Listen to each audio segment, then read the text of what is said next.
Assalamualaikum warahmatullahi wabarakatuh. Waalaikumsalam warahmatullahi wabarakatuh. Alhamdulillah. Ibu-ibu rahimakumullah, marilah kembali kita bersyukur kepada Allah Subhanahu wa taala karena diberikan nikmat kesehatan sehingga kita kembali dapat hadir di majelis ilmu pada pagi hari ini, dan juga karena karunia ya, rahmat, taufik dan hidayah serta inayah dari Allah lah kita terpilih berada di majelis ilmu, majelis yang sangat dimuliakan Allah, di mana pada saat ini beribu-ribu malaikat ya hadir bersama kita mendoakan, memohonkan rahmat dan ampunan kepada orang-orang yang hadir di majelis ilmu. Maka Allah janjikan akan diampuni semua dosa-dosa kita. Semoga Allah mengampuni, menghapus segala dosa dan kesalahan kita. Amin ya rabbal alamin. Salawat dan salam marilah kita haturkan kepada junjungan kita Nabi besar Muhammad sallallahu alaihi wasallam. Baiklah ummahat rahimakumullah, sebelum memasuki tadabbur Al-Qur'an, sebelumnya saya akan menyampaikan ada beberapa hal yang sangat penting terkait dengan evaluasi ibadah kita khususnya pada bulan Ramadan. Nah, pada hari ini sudah kurang lebih 12 hari ya kita menjalani saum ya, puasa Ramadan. Nah, maka alangkah baiknya kita masing-masing untuk muhasabah, mengevaluasi bagaimana ibadah kita pada Ramadan kali ini. Sepertiga ya, jadi sudah sepertiga lebih, tinggal 2/3 lagi.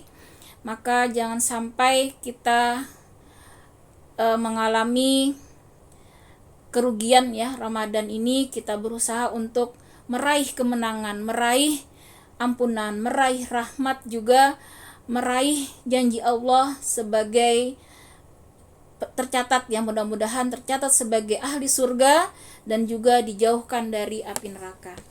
Nah, tentunya ibadah semua itu ya bermuara akhirnya ya, tujuan setiap ibadah kita harus ingat adalah bertakwa. Nah, karena itu evaluasi kita, apakah sudah 10 hari, 12 hari ini, apakah ketakwaan kita semakin meningkat ataukah justru mengalami penurunan? Itu perlu kita muhasabah, evaluasi. Nah, tanda-tanda ketakwaan yang meningkat tentunya dilihat dari kualitas ya ibadah kita yang semakin baik, kemudian kuantitas juga semakin meningkat, serta kita semakin ya menjauhi kemaksiatan, keburukan itu semakin jauh. Nah, kualitas ibadah tentunya ini menjadi parameter ya, tolak ukur apakah ketakwaan kita meningkat. Jadi yang mungkin pada bulan biasa ya kita hanya 1 hari 1 juz.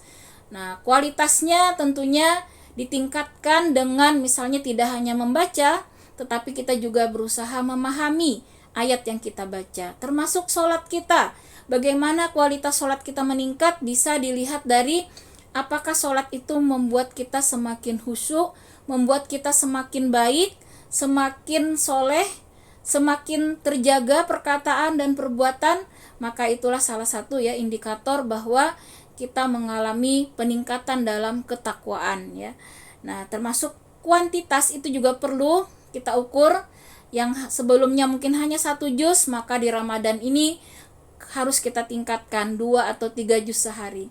Nah, maka kalau sudah 10 hari, kalau kita target misalnya 2 kali khatam, otomatis minimal sudah sekitar juz 15 ya, atau juz nanti ya setengah ya, kurang lebih setengah juga kita sudah harus menyelesaikan bacaan Al-Quran. Nah, kalau yang target 3 kali khatam berarti sudah khatam harusnya di 10 hari pertama.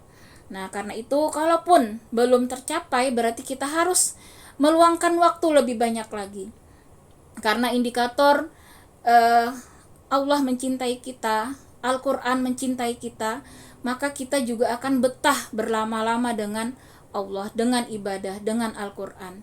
Nah, jadi kalau kita tidak betah baca Al-Quran, itu indikator berarti kita masih kurang ya, ketakwaan kita kemudian hati kita masih belum bersih, nah Al-Quran belum terlalu cinta dengan kita. Nah, kalau Al-Quran sudah cinta dengan kita, maka sama-sama kita juga akan betah bersama Al-Quran, kita akan nikmat merasakan manisnya ibadah.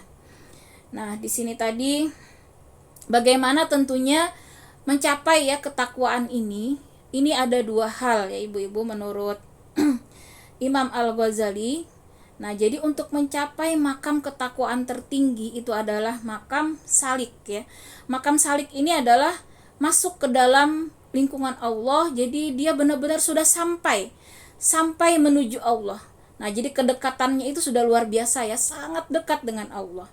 Nah, kalau sudah sampai sangat dekat dengan Allah ini, maka akan berbeda nilai ibadah orang yang dekat dengan Allah dengan yang biasa saja tentunya. Maka orang yang berada di makam salik ini, diamnya pun ya zikir. Tidak pernah dia lepas dari mengingat Allah, sehingga 24 jam waktunya itu benar-benar bernilai pahala yang sangat besar. Nah, bagaimana kita bisa mencapai makam salik ini, yaitu makam terdekat ya dengan Allah, hubungannya sangat dekat sehingga dianggap dia adalah bagian dari keluarga Allah. Di antaranya melalui Al-Quran inilah kita juga berusaha untuk mencapai ya makam salik, termasuk semua ibadah, puasa kita, sholat kita, sedekah kita, zakat kita, saum kita, semua ibadah itu ujungnya adalah ketakwaan, dan ketakwaan tertinggi tadi semakin dekatnya kita dengan Allah. Nah, di sini ada dua cara tadi ya untuk mencapai makam derajat tertinggi, yaitu ketakwaan sampai tingkat sholik tadi, yaitu derajat yang paling dekat dengan Allah. Yang pertama tentunya adalah ibadah zahir ya ibu-ibu, ibadah zahir. Yang kedua ibadah batin. Nah, ibadah zahir tadi yaitu puasa, sholat, sedekah, ya zakat, naik haji, saum. Nah, semua ibadah-ibadah zikir dan lain-lain itu adalah ibadah zahir. Nah, semakin kita banyak melakukan ibadah, maka kita akan semakin dekat. Namun tingkatan ini tidak bisa hanya dicapai dengan ibadah zahir, tetapi harus dengan ibadah batin. Nah, ibadah batin inilah kadang yang terluput dari kita. Karena kalau ibadah zahir saja, kaum munafikun itu juga mereka ikut sholat ya bersama Rasulullah, ikut berjamaah, ikut juga berperang. Tapi di sisi Allah, di Al-Quran Allah jelaskan bahwa kaum munafik itu berada di dasar neraka jahanam. Nah, na'udzubillah summa na'udzubillah. Jadi tidak cukup beribadah itu hanya zahirnya saja, tetapi yang kedua harus ada ya pada orang-orang yang ingin diterima amalnya, ingin dekat dengan Allah, ingin mencapai derajat takwa, harus juga taat secara batin, beribadah batin. Nah, taat batin atau ibadah batin ini menurut Imam Al-Ghazali harus memenuhi 10 hal. Nah, mungkin ini perlu ya kita catat, kita renungkan, dan kita upayakan dalam setiap ibadah kita. Nah, yaitu yang pertama, yaitu iman. Nah, jadi dasar semua ibadah itu harus beriman. Nah, kalau orang munafik, mereka itu hanya ibadah zahir, sementara hatinya menolak kebenaran. Mereka menolak kerasulan, menolak Allah, sehingga di belakang mereka itu banyak sekali justru menghancurkan Islam, menggerogoti Islam. Di depan mereka bermanis-manis muka bersama Rasulullah, tapi di belakang mereka bekerja sama dengan orang-orang kafir untuk menghancurkan umat Islam. Nah, jadi iman yang murni tentunya hati, perkataan, dan perbuatan itu sama. Jadi Islam itu bukan dijadikan alat untuk memenuhi kepentingan dunia. Nauzubillah summa nauzubillah. Nah, jangan sampai iman kita ini iman yang cacat ya. Nah, iman yang murni, iman yang diridai Allah itu adalah iman yang jujur dari hati kita, perbuatan kita, tidak ada yang berbeda. Nah, ini iman yang pertama. Ini harus jujur dari hati kita yang paling dalam. Kita mengimani semua perintah Allah ini, kita yakini perintah Allah ini kita laksanakan dengan keimanan, keyakinan. Nah, ini yang pertama. Yang kedua yang harus kita miliki dalam ibadah batin adalah ikhlas. Ikhlas ini artinya kita meniatkan setiap perbuatan, perkataan, dan kita jadikan ibadah dengan cara mengikuti yang dituntunkan Rasulullah dan niatnya semata-mata hanya mengharap ridha Allah. Nah, ini kita harus meniatkan setiap perbuatan kita, khususnya ibadah kita, hanya mengharapkan ridha Allah. Yang ketiga adalah sabar. Dalam beribadah itu kita harus sabar. Untuk mencapai target, misalnya tadi mau 3 kali khatam.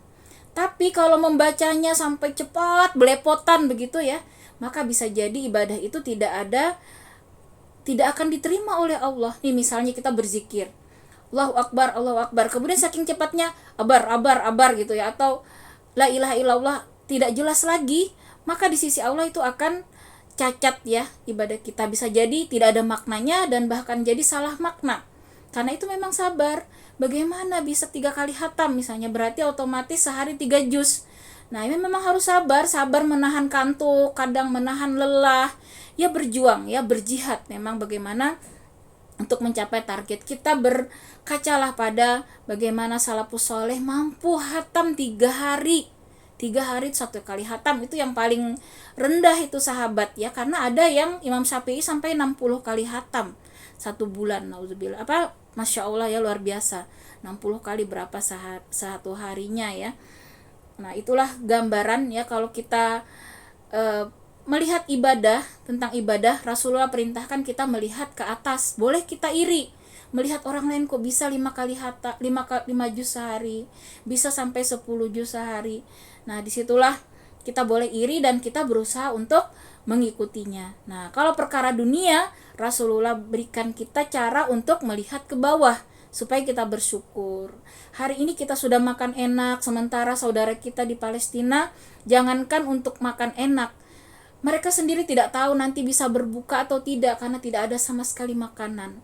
Mereka yang di pengungsian ya, yang serba kekurangan, tidak ada air, tidak ada penerangan, tidak ada makanan, harus menahan lapar bukan hanya siang tapi bahkan siang dan malam. Mereka mengais-ngais sampah. Kita masih bersyukur, masih diberi Allah makanan. Karena itu puasa juga ini salah satunya menyentuh ya spirit sosial kita, supaya kita lebih peduli lagi dengan orang-orang yang di luar sana masih banyak yang kekurangan.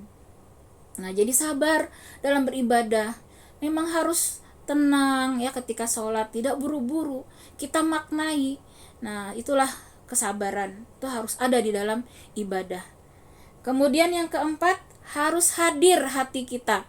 Nah jadi harus hadir ketika kita mengucapkan la ilaha illallah, maka kita benar-benar di situ memaknai tidak ada Tuhan selain Allah, maka seluruh hidupku matiku aku persembahkan hanya untuk Allah, tidak ada untuk yang lain. Nah termasuk juga ketika sholat, kita sadar sekarang saya sedang rakaat kedua, sekarang saya membaca Al-Fatihah, dimaknai ihdinas siratal mustaqim, tunjukilah jalan yang lurus, siratal ladzina an'amta alaihim. Jadi kita maknai semua. Nah disitulah hadirnya hati.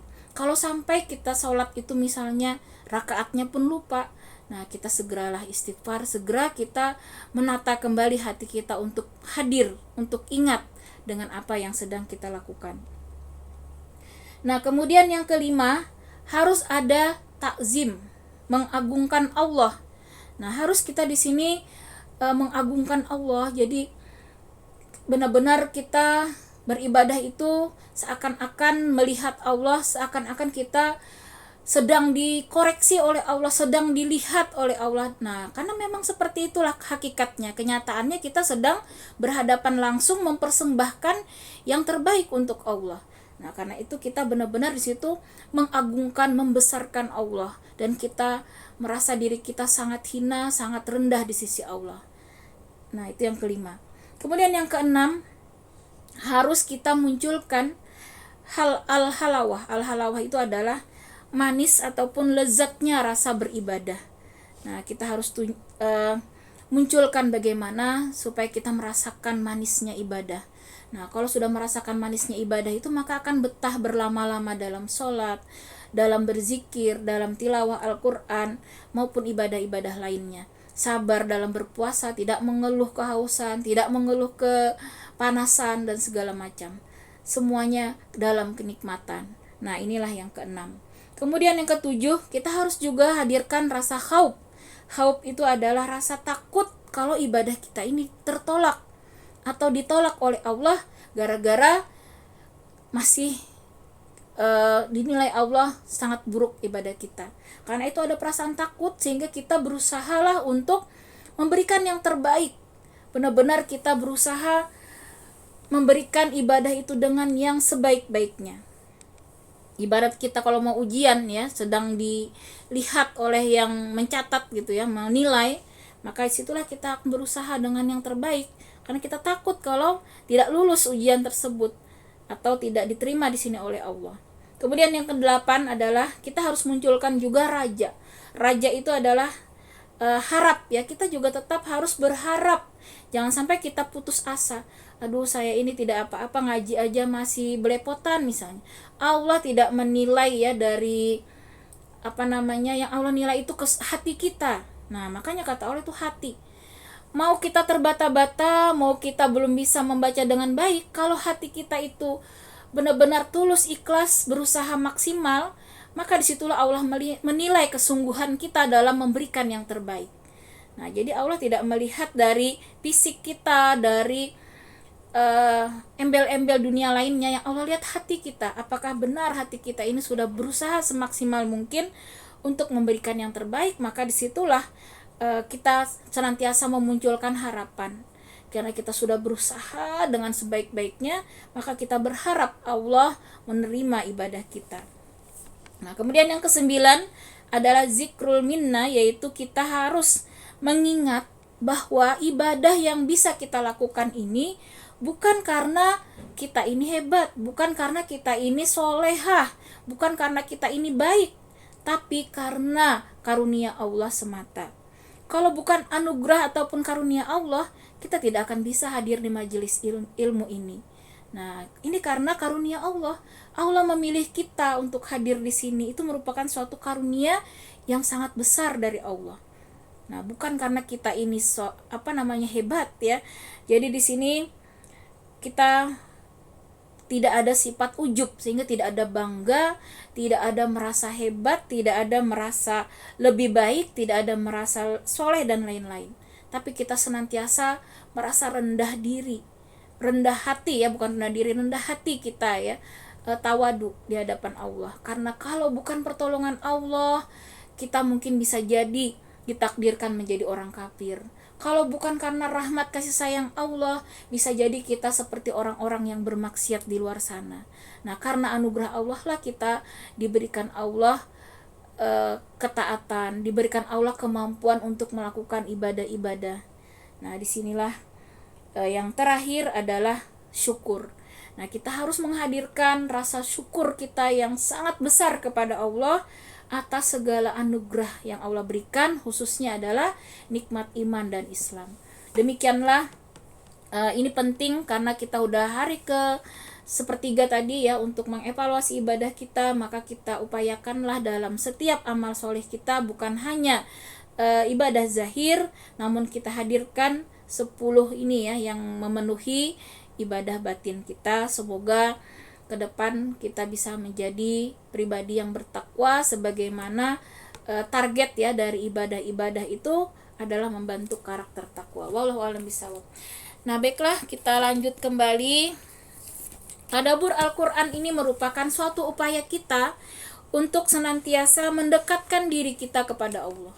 Karena Al-Qur'an ini adalah firman Allah, kata-kata Allah ya. Jadi dengan inilah kita merasa terhubung. Kita akan terhubung dengan Allah ketika kita senantiasa berinteraksi dengan Al-Qur'an. Maka alangkah baiknya bukan hanya kita tilawah begitu saja, namun dengan tadabbur ini sehingga kita bisa berpikir ya. Saat kita merenungkan ayat-ayat Allah, maka itu bahkan pahalanya melebihi ibadah 60-70 tahun. Berpikir sesaat ya tentang ayat Allah itu bahkan nilainya melebihi ibadah 60-70 tahun. Masya Allah. Jadi penting sekali ya untuk kita memahami firman Allah ini. Karena itulah tujuan Al-Quran diturunkan oleh Allah. Kita disuruh untuk Iqra, kata Allah, baca, pahami, pelajari lalu kita amalkan. Karena Al-Quran ini adalah petunjuk sehingga kita bisa kembali kepada Allah dalam keselamatan. Nah, kita lanjutkan adalah surat Al-A'raf, surat ke-7 kemarin sampai ayat, hari ini insya Allah ayat 44.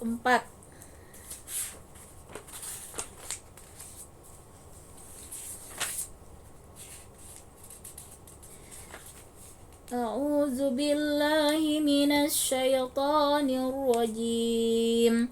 Bismillahirrahmanirrahim.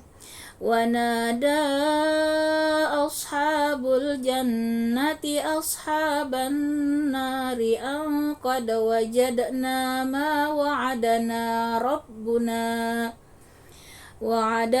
rabbuna haqqan fahal wajadtum ma wa'ada rabbukum haqqan qalu na'am fa'azzana mu'azzinun bainahum an la'natullahi 'alaz zalimin.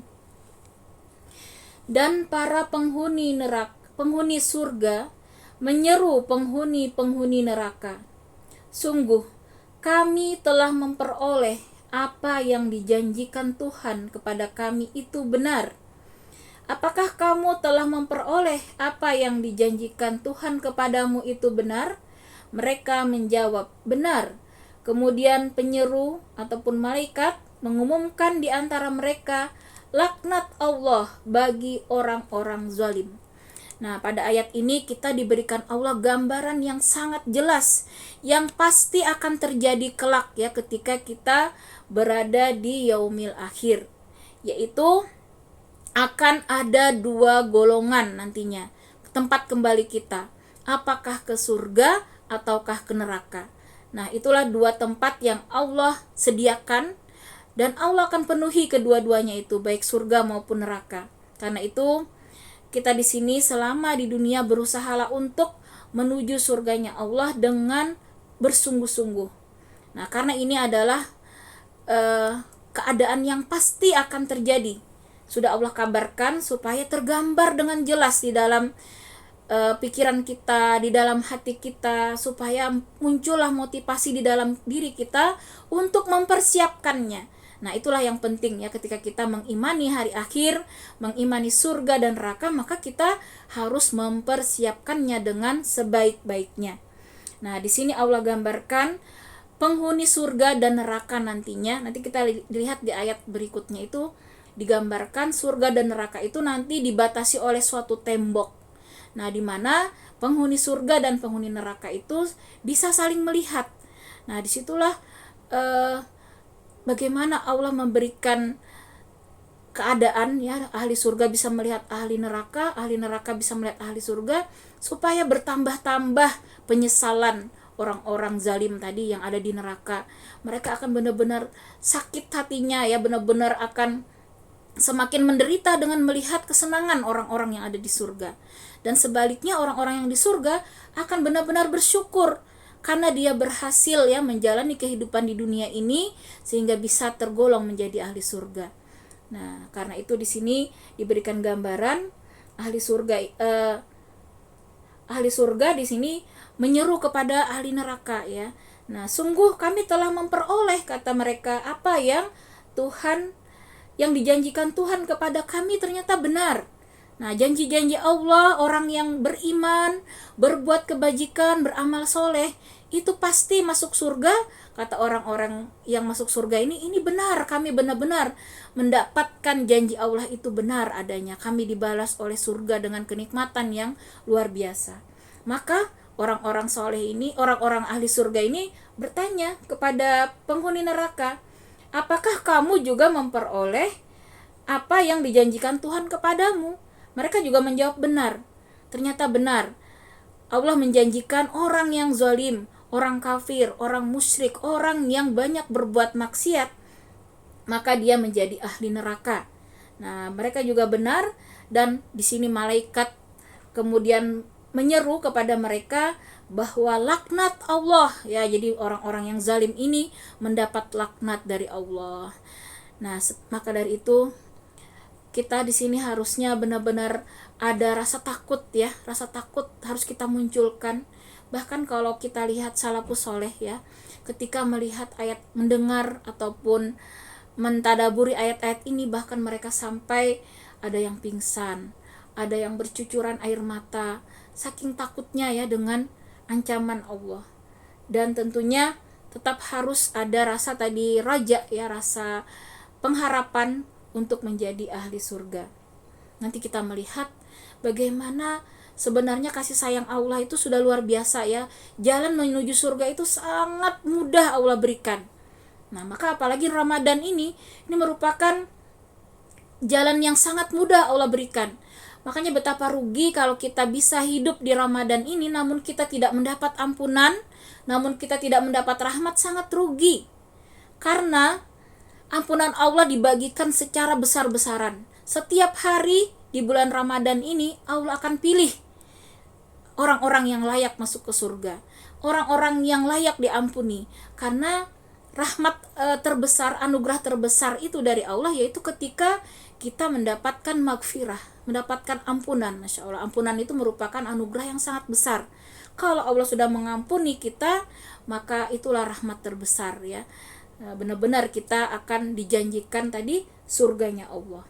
Nah, disinilah kita jangan terlena, jangan kita turuti nafsu. Boleh kita tidur, tapi jangan diperturutkan. Kita tidur harus kita niatkan dalam rangka untuk kembali menguatkan tubuh kita untuk ibadah. Jangan kebablasan, jangan dituruti malasnya, akhirnya tidurnya kepanjangan. Nah, tapi tidur cukuplah untuk bekal kita beribadah. Nah, kalau memang masih bisa kita lawan, kita lawan. Karena kalau salafus saleh itu bahkan mereka bagaimana 24 jam itu tidak tidur, khususnya hari-hari terakhir, ya. Ketika hari-hari terakhir itu mereka benar-benar berusaha tidak tidur. Kalaupun tidur itu paling, kalau Rasulullah itu ibu-ibu tidurnya hanya kurang lebih 15 menit. Paling banyak Rasulullah itu tidur satu waktu itu 45 menit. Jadi tidak pernah kayak kita berjam-jam gitu, ya. Jadi tapi luar biasa, ya, mereka itu karena tidurnya itu niatnya sungguh-sungguh untuk kesehatan, kekuatan ibadah, maka walaupun tidur mereka sedikit tapi berkualitas. Nah, tidur yang sedikit ini tidak membuat mereka tidak produktif, tapi justru luar biasa mereka sangat produktif, ya, ibadahnya, Masya Allah. Nah, disinilah kita memaknai Ramadan, ya, dimana setiap hembusan napas kita, setiap detik jangan pernah lepas dari zikir. Minimal istighfar sambil masak, sambil apapun, kecuali di kamar mandi, ya Bu, ya. Kalau bisa apapun itu jangan pernah kita lepas dari istighfar.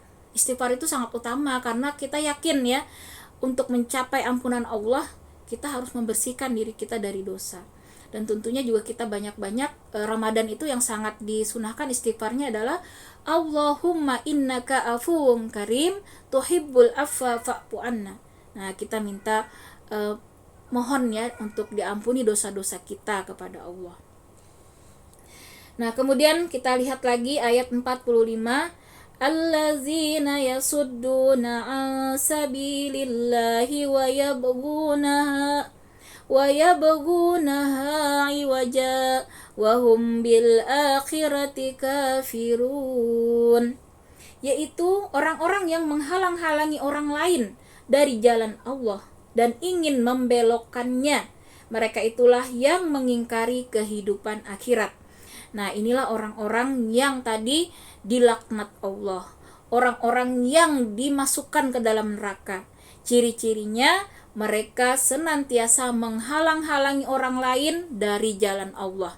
Nah, jadi orang-orang yang suka sekali menghalang-halangi umat Islam untuk beribadah, membuat aturan yang menyulitkan umat Islam, maka kata Rasulullah, nanti di hari kiamat dia akan disulitkan oleh Allah untuk mencapai surganya. Hisabnya disulitkan, semua disulitkan. Maka hati-hati sekali ketika kata Rasulullah menyulitkan umat Islam, dia berperang dengan Allah dan Rasulnya.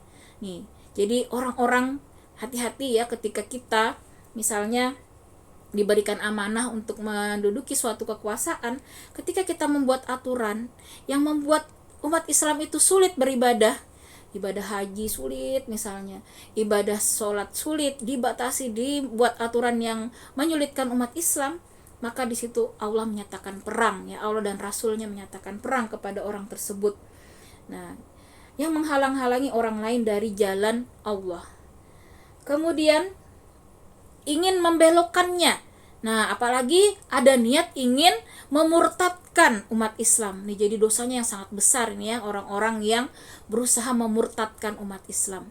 Nah, jadi orang-orang yang memurtadkan ini banyak dia berkedok Islam ya. Jadi dia banyak orientalis itu, bahkan dia mungkin lebih paham dari kita ayat-ayat Allah, lebih fasih membaca Al-Quran, bahkan ada yang hafal Quran. Mereka paham betul tapi niatnya salah. Mereka niatnya memahami Al-Quran dalam rangka membelokkan umat Islam. Jadi banyak sekali mereka pelintir-pelintir ya ayat itu yang membuat umat Islam akhirnya ragu. Nah, akhirnya banyak yang murtad, nauzubillah summa nauzubillah, sehingga ragu dengan Al-Quran, ragu dengan Rasulullah, pribadi Rasulullah diserang, diburuk-burukan, nauzubillah min zalik ya. Banyak kita lihat itu di medsos ya, orang-orang kafir itu sedaya upaya untuk menghalangi dan juga membelokkan umat Islam, dan ternyata berhasil ya. Di Indonesia ini kita sudah pernah sampaikan, menurut penelitian umat Islam saat ini hanya kurang lebih 86%, sementara di awal kemerdekaan umat Islam itu di atas 95%. Jadi semakin merosot ternyata jumlah umat Islam di Indonesia, dan ini sudah banyak data-datanya yang berhasil mereka murtadkan. Nah, kalaupun tidak murtad, minimal umat Islam itu sudah mengikuti gaya hidup, pola hidup mereka.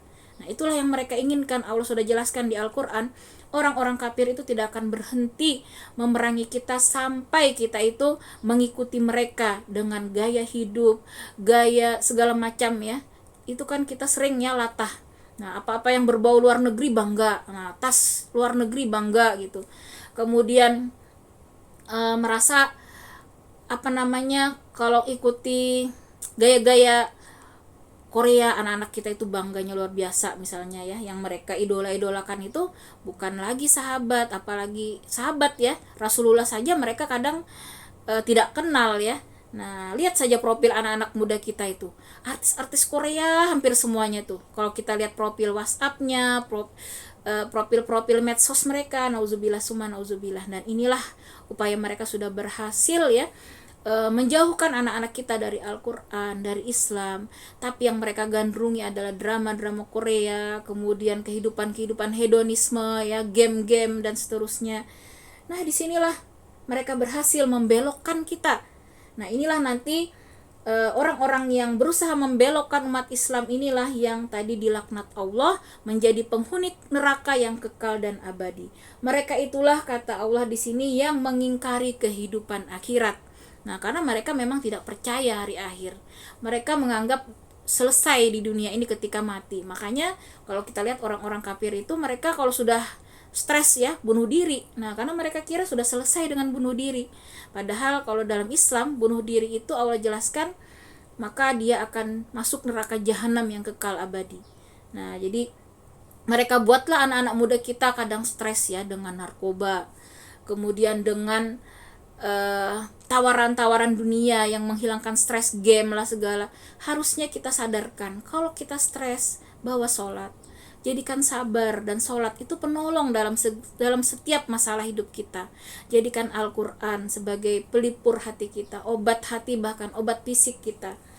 Nah, itulah yang tidak disadari oleh anak-anak muda kita, sehingga banyaklah anak-anak muda kita akhirnya terbawa ya, menjadi pecandu narkoba, menjadi pecandu seks bebas ya, nauzubillah summa nauzubillah. Sudah sangat banyak data-data ya menunjukkan bagaimana anak-anak muda kita sekarang ini sudah banyak yang dibelokkan tadi oleh mereka dari Islam. Kemudian di ayat 46, wa bainahuma hijab wa 'alal a'rafi rijalun ya'rifuna kullam bisimahum wa nadaw ashabal jannati an salamun 'alaikum lam yadkhuluha wa hum yatma'un. Dan di antara keduanya, penghuni surga dan neraka, ada tabir, dan di atas A'raf, tempat yang tertinggi, ada orang-orang yang saling mengenal, masing-masing dengan tanda-tandanya. Mereka menyeru penghuni surga, "Salamun alaikum, salam sejahtera bagimu." Mereka belum dapat masuk, tetapi mereka ingin segera masuk. Nah, jadi di dalam tafsir Ibnu Katsir dijelaskan bahwa Al-A'raf ini adalah suatu bukit tinggi, yang sangat tinggi. Jadi bisa digambarkan di dalam tafsir oleh ulama tafsir ayat ini, penghuni surga dan neraka itu bersebelahan. Nah, bersebelahan dan ada tembok yang tinggi membatasi mereka. Nah, jadi seperti itu di dalam tafsir, walau alam Bu ya. Jadi kalau kita tidak bisa memahami ini, kita serahkan saja kepada para mufasir ya yang lebih paham. Jadi kalau saya baca tadi di Ibnu Katsir itu ya, tafsir Ibnu Katsir digambarkan tadi surga dan neraka itu bersisian dan dihalangi oleh tembok yang sangat tinggi. Tembok ini atasnya lebar. Nah, di atas tembok ini ada orang-orang yang amal maksiat dan amal taatnya itu seimbang. Nah, jadi setelah di yaumil hisab ini seimbang, sehingga mereka berada di tengah-tengah itu. Nah, di sini tadi di Al-A'raf ya, A'raf itu tempat yang tinggi. Nasib mereka ini masih belum jelas apakah ke surga atau ke neraka. Nah, mereka inilah yang di sini dikatakan oleh Allah ya, mereka menyeru penghuni surga. Jadi orang-orang yang timbangannya ini sama antara kebaikan dan keburukan, mereka belum tahu nasibnya. Jadi mereka ini menunggu sampai semua urusan itu beres. Jadi masih menunggu di tengah-tengah itu sampai semuanya sudah selesai. Allah ponis ya, sudah semuanya dimasukkan ke surga yang berhak, yang juga ke neraka sudah penuh semuanya, dan orang-orang yang di tengah-tengah inilah masih menunggu. Nah, maka mereka di situ senantiasa berdoa ya, ketika memandang ahli surga, mereka mengatakan, "Salamun alaikum." Salam sejahtera untuk kalian, untuk bagimu. Nah, di sini kemudian nanti mereka menyampaikan kepada orang-orang yang penghuni neraka ya, di ayat berikutnya ada juga kata-kata mereka. Nah, maka mereka ini senantiasa berdoa kepada Allah supaya mereka dimasukkan ke dalam golongan ahli surga. Nah, nanti di akhir ayat kita bisa melihat ternyata dengan rahmat Allah akhirnya orang-orang yang di tengah ini pun ujung-ujungnya mendapatkan surga ya. Tapi ini betapa benar-benar was-was ya ibu-ibu kalau sampai di tengah-tengah itu. Nah, karena surga Allah itu sebenarnya sangat mudah ya. Kalau kita lihat bagaimana Allah memudahkan kita masuk surga, di situ dibuktikan ketika kita melakukan ketaatan, Allah balas 10 kebajikan, pahalanya 10 kali lipat. Namun ketika berdosa, Allah hanya catat sebagai 1 dosa. Nah, itulah bukti Allah mudahkan banget kita ini ke surga. Sampai Allah kasih bonus, bagi-bagi bonus, banyak sekali bonusnya ibu-ibu. Kalau kita lihat amalan-amalan itu banyak sekali kan ya. Kita hanya membaca Subhanallah wa bihamdih, kata Allah 100 kali dengan sungguh-sungguh, maka itu akan dihapus seluruh dosa-dosa kita, kata Allah, walaupun sebanyak buih di lautan. Ya, silakan yang ini Bu Marlina. Nah, kemudian di sini termasuk ya, kalau kita ibu-ibu nih juga penting ya, amalan yang kita ketahui menghidupkan ya antara maghrib isya itu, kalau kita bisa kita lakukan aktivitas ibadah di situ. Ada ibadah-ibadah yang bagus kita lakukan di situ, sholat sunat ya, mau sholat sunat taubat. Kalau orang zaman dulu nanti ada juga awabin atau sholat, banyaklah kita lakukan saja, sholat tasbih kah, atau sholat mutlak juga boleh, sholat sunnah ya.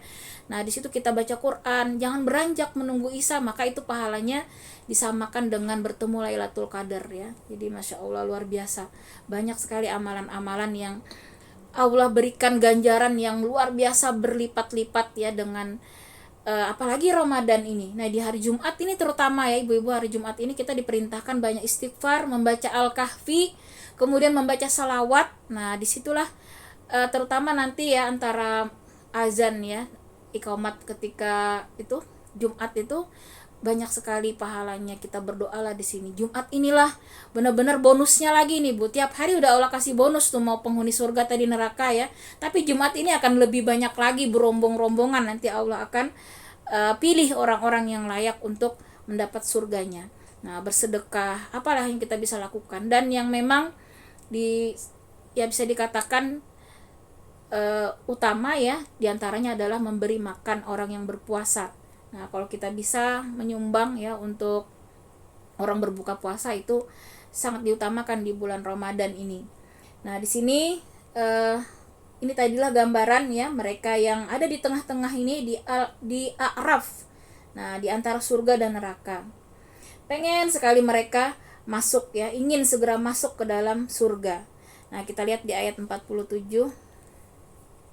Wa idza surifat absaruhum tilqa'a ashabin nar qalu rabbana la taj'alna ma'al qaumiz zalimin. Dan apabila pandangan mereka dialihkan ke penghuni neraka, mereka berkata, "Ya Tuhan kami, janganlah Engkau tempatkan kami bersama orang-orang zalim itu." Nah, mereka ketika melihat penghuni neraka, mereka berdoa supaya tidak dimasukkan ya ke dalam neraka bersama orang-orang yang zalim. Kemudian di ayat 48, "Wa nada ashabul a'rafi rijalan ya'rifunahum bisimahum يعرفونهم بسيماهم قالوا ما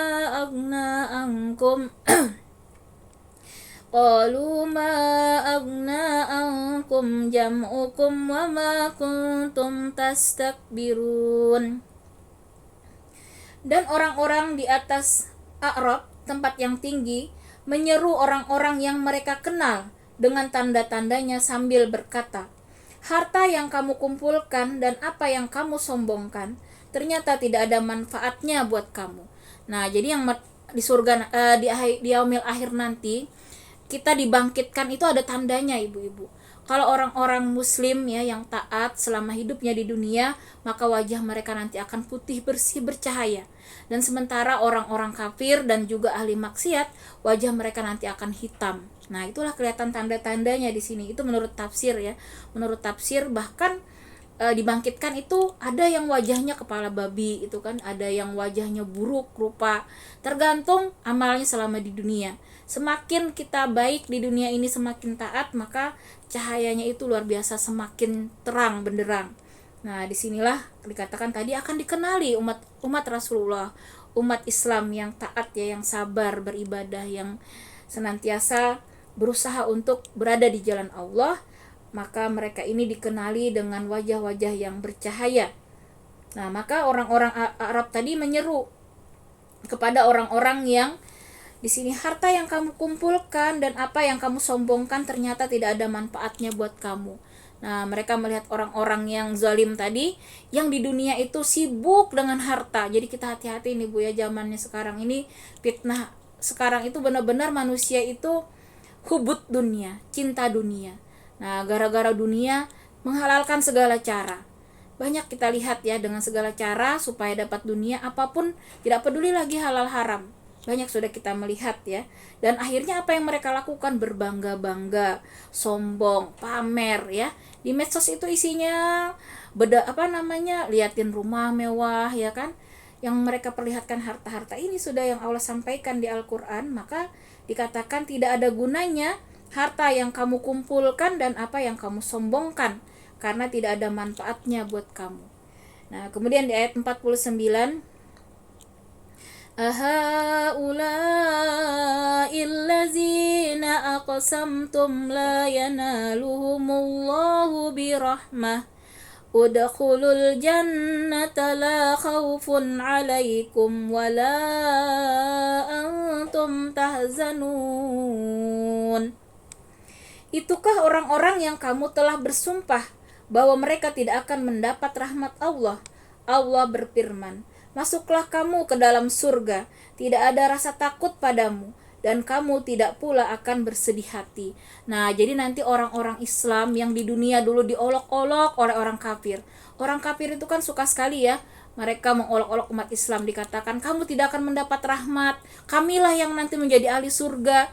Nah, itu kan yang mereka sampaikan di dunia, maka di sini Allah balas bahwa sumpah-sumpah mereka yang mengatakan bahwa orang-orang Islam ya itu tidak mendapat rahmat, sekarang terbukti justru orang-orang Islam inilah yang mendapat rahmat Allah, yang dimasukkan Allah ke dalam surga. Dan Allah sampaikan tidak ada rasa takut pada mereka dan tidak pula mereka bersedih hati. Nah, kita tidak usah kecil hati ya dengan orang-orang kafir, mau mereka mengolok-olok seperti apapun. Nah, ini akan kembali kepada mereka. Nah, sehingga kita harus tetap kuat iman kita, jangan pernah terpengaruh, karena di Al-Quran ini sudah sangat jelas akhir kehidupan kita semua. Orang yang kafir, orang yang musyrik itu sudah akhirnya neraka.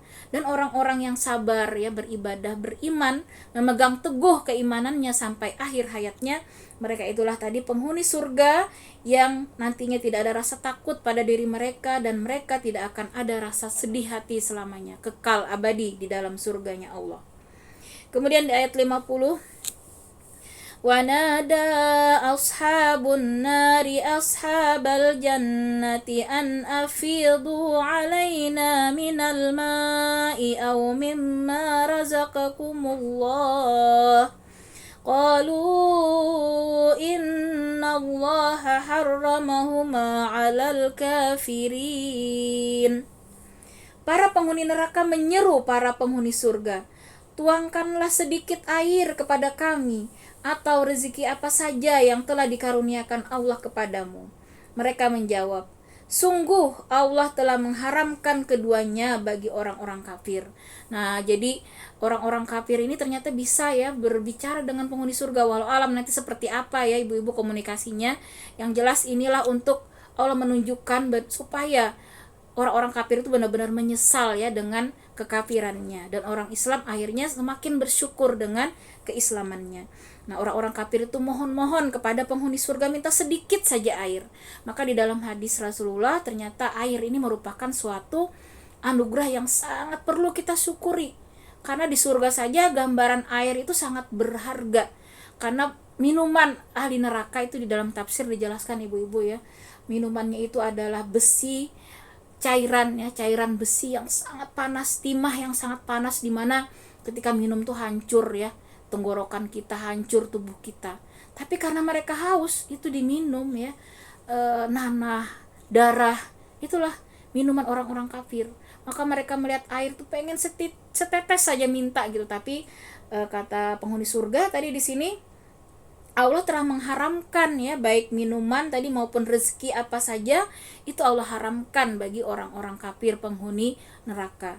Nah, betapa kita haus di dunia aja Bu ya, kalau tidak diakhiri gimana rasanya kalau nggak buka itu ya. Nah, apalagi nih di neraka kekal abadi. Karena itu kurang apa kalau kita masih di dunia ini tidak bersegera mempersiapkan ya, betapa sangat rugi diri kita. Maka kata Rasulullah, manusia yang paling cerdas di dunia ini adalah manusia yang menyadari dia akan kembali kepada Allah dan mempersiapkannya. Sebaliknya manusia yang paling bodoh itu bukan yang tidak kuliah, bukan yang tidak berpendidikan, tapi kata Rasulullah yang paling bodoh itu ya yang sudah tahu tadi ya ada hari akhir tapi dia tidak mempersiapkannya. Nah, lalai. Karena itu kita dengan ayat-ayat ini maka kita harus bersungguh-sungguh mempersiapkan akhir kita, akhir kehidupan kita dengan semaksimal mungkin, dengan sebaik mungkin. Nah, karena kekal dan abadi nantinya. Nauzubillah summa nauzubillah ya.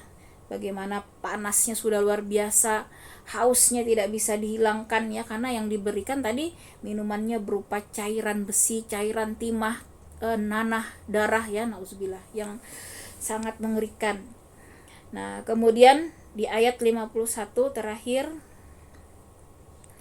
allazina takhazu dinahum lahwa wa la'iban wa gharrathumul hayatud dunya falyawma nansahum kama nasu liqa'a yawmihim hadza كما نسوا لقاء يومهم هذا وما كانوا بآياتنا يجحدون. Sadaqallahul azim. Nah, di sini diberikan gambaran kembali orang-orang yang kafir, orang-orang yang calon penghuni neraka itu adalah, yaitu di sini kata Allah, orang-orang yang menjadikan agamanya sebagai permainan dan senda gurau. dan mereka telah tertipu oleh kehidupan dunia. Maka pada hari ini, hari kiamat, kata Allah, kami melupakan mereka sebagaimana mereka dahulu melupakan pertemuan hari ini, dan karena mereka mengingkari ayat-ayat kami. Nah, jadi kita harus hati-hati dalam beragama ini ya, bukan main-main. Jangan sampai agama ini dijadikan sarana untuk mendapatkan dunia, tapi harus terbalik. Dunialah yang harus melayani kita dalam rangka mengabdi beribadah kepada Allah.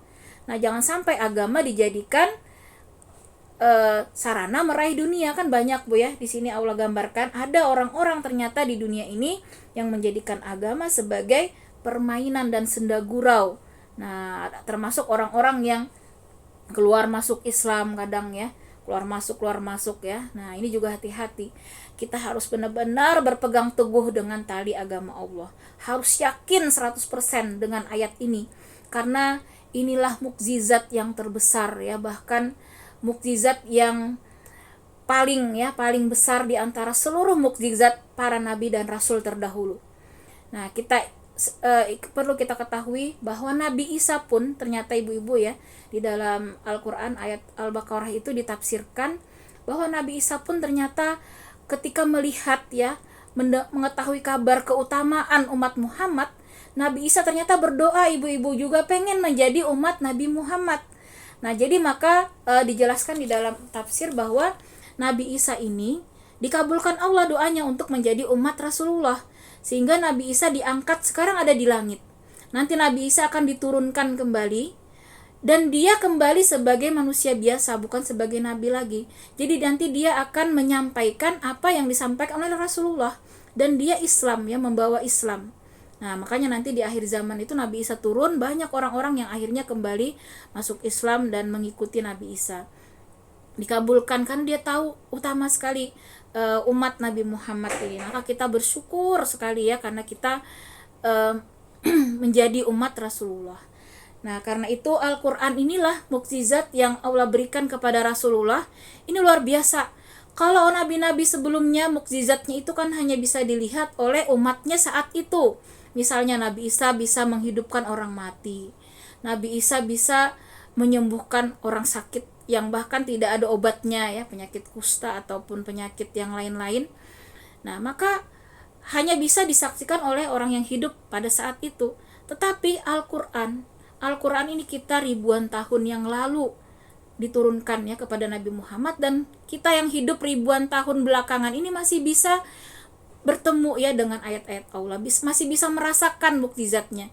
Apalagi kalau kita semakin paham ibu-ibu ya, kalau kita belajar bahasa Arab, memahami Al-Quran itu tambah kita paham lagi betapa Al-Quran ini sangat luar biasa, mukjizat yang benar-benar tidak akan pernah habis ya keistimewaannya. Nah, karena itu kita berusahalah ya untuk sungguh-sungguh bersama Al-Quran ini, bukan hanya tilawah, kita juga berusaha untuk memahami, mentadaburi, dan juga kita usahakanlah untuk memahami ya kata-kata di Al-Quran ini, supaya kita bukan hanya dijadikan zikir begitu saja, tapi juga pedoman hidup. Nah, itulah yang Allah inginkan, bagaimana Al-Quran ini menjadi pedoman dalam kehidupan kita sehari-hari. Nah, di sini tadi jangan sampai ya agama ini dijadikan permainan, dijadikan senda gurau. Nah, jadi hati-hati sekali tuh, kadang orang buat konten ya untuk viral. Nah, sholat dimain-mainkan ya kan.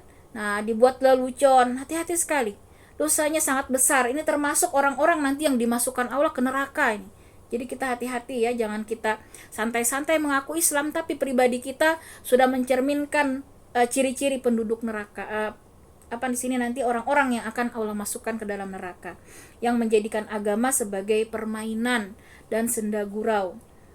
Nah, kemudian tertipu oleh kehidupan dunia. Nih, orang-orang yang mengutamakan dunia daripada akhirat juga masuk ke dalam kategori orang-orang yang dilaknat Allah tadi, yang akan Allah masukkan ke dalam neraka. Jadi jangan sampai dunia ini melalaikan kita dari mengingat Allah. Sibuk mengejar dunia, tadi kita menghalalkan segala cara misalnya ya, sampai nggak sempat lagi ngaji ya, demi kalau kerja aja sempat gitu, kalau melakukan dunia aja atau nonton sinetron misalnya atau nonton film tahan 3 jam gitu ya, giliran ngaji seminggu sekali nggak sanggup gitu. Nah ini hati-hati nih, bisa jadi termasuk orang yang mengutamakan atau tertipu oleh kehidupan dunia. Nah jadi kalau sampai porsi dunia kita ini melebihi akhirat, bisa jadi ini masuk ya ke dalam orang yang tertipu oleh kehidupan dunia. Nauzubillah summa nauzubillah ya. Jadi jangan sampai gara-gara sibuk ngurusi anak nggak sempat ngaji, sibuk urusin bisnis nggak ngaji, sibuk urusan rumah tangga nggak ngaji. Harusnya kita berusaha bagaimana mengatur semuanya supaya semuanya bisa dilakukan ya. Nah terutama harus kita porsi akhirat itu yang lebih diutamakan. Nah jangan sampai kata Allah harta, anak-anak ya, suami itu menjadi penghalang kita. Nah, kalaupun kita memang masih belum sanggup, minimal kita berdoa sungguh-sungguh ya, berdoa sungguh-sungguh, berupaya bagaimana segala yang ada di dunia ini tidak mengganggu ibadah kita ya, tidak menghalangi kita dari beribadah kepada Allah. Nah, disinilah ciri-cirinya tadi ya, jangan sampai kita tertipu oleh kehidupan dunia. Maka pada hari ini, hari kiamat, kata Allah, mereka akan dilupakan oleh Allah. Nah Allah nggak peduli lagi tuh mau teriak-teriak di neraka sampai istilahnya putus tali suaranya. Allah tidak peduli karena mereka di dunia pun tidak pernah mengingat Allah, maka Allah akan lupakan. Karena itu setiap detik, setiap waktu jangan pernah kita lalai dari zikir ya ibu-ibu. Hasbiyallah wa ni'mal wakil, la haula wala quwata illa billah, subhanallah walhamdulillah wala ilaha illallah wallahu akbar. Dan istighfar itulah setiap saat, apapun zikir jangan pernah kita tinggalkan. Setiap hembusan napas kita berzikirlah selalu. Nah supaya kita senantiasa dikategorikan orang yang mengingat Allah. Demikian, wallahu alam bisawab. Segala kebenaran datangnya dari Allah dan segala kehilapan semoga Allah mengampuni